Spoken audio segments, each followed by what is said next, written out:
Petronas already has so much on its plate, and now it is being sued by the Sarawak government. We all know that politically this is a very, very touchy subject, but how big really, is it of a problem if Sarawak is successful? First, you got to see if projects get delayed. Okay. You see if new exploration or existing projects that they have issues are delayed lah. It is also a problem when laws change. For example, the royalty structure, which means that who gets how much from a barrel of oil, right?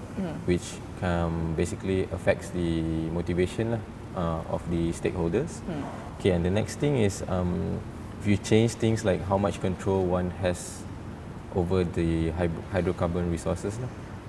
So the issue here is oil and gas projects, they have high initial costs and they have long gestation period. So only those with deep pockets can manage lah. Right? Yeah. So the opinion is, one organization takes care of the oil and gas reserves, basically manages it, and then the other stakeholders, like for example state, they participate in a different way so that they don't stretch their balance sheet, right? So the question here is the participation and also the returns that are being contended lah, right? So going back to the question, it is whether the projects get delayed, right? So what is Petronas doing? Petronas is, I think they are making sure that whatever that they can do, the project continues on lah, right? So in terms of if you look at the barrel picture that we have in the story, if Sarawak gets its share, then the problem goes to the other stakeholders, like for example, the federal government, Petronas, and also the PSC. They will feel the pinch. And then moving forward, if the structure changes, then the other states will also ask for their share, right? It's true. So it means that the pinch will be even greater for whoever is affected. Yeah, because you spoke to Tan Sri Wanzu, right? Now he also gave an update about Petronas' future, but from the last time we spoke to him, what has changed in the strategy, since he said that oil price is secondary? Not much has changed actually. Petronas still continues with its three-pronged strategy, which is maximizing cash, strengthening core business, and also stepping out. So what we have are the updates in terms of what Petronas is doing. Like for example, in terms of stepping out, he gave us an update on their venture into specialty chemicals and also ventures into new energy. We know that Petronas has already bought into solar energy company, but also they are bidding for wind projects now. Right. So in terms of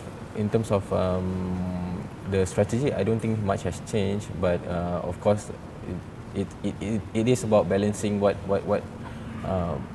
the expectation of different stakeholders are. If you want to maximize cash, and then you are part of the you gotta support some of the government initiatives. So it's a difficult thing for them to do, but I guess they just have to do it.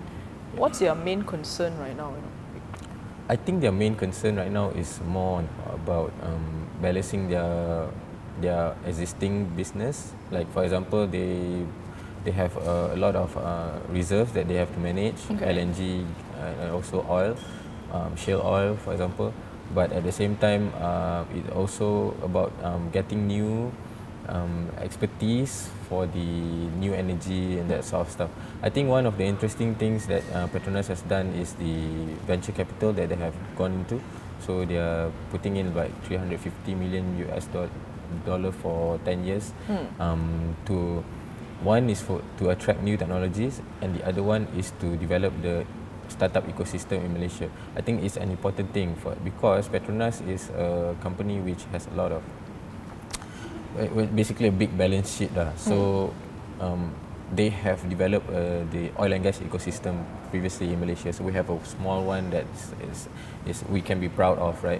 So when they go into these new technologies and go into exciting all this startup market, it's a very good thing because who else has this big pocket and is able to develop startup ecosystem like they have in the US or stuff like that. And he also spoke about their projects, right? 50-50 local and international. Is Yeah, that yeah. That continues on. Okay. Like you said, they have to follow the geology. Okay. Right. So, but I guess Malaysia is still a big reserve for us, for Petronas. So that cannot be neglected. And at the same time, they have to excite this market so that all our oil and gas players can be stronger and venture outwards. Yeah.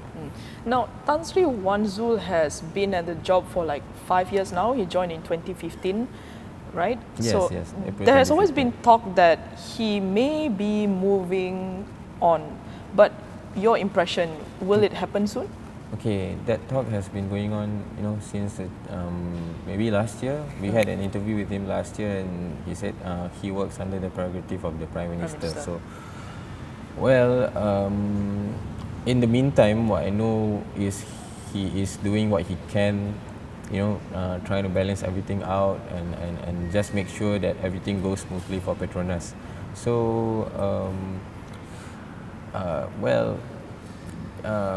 why rock the boat, right? For more on the stories, pick up a copy of The Age Weekly at all good newsstands.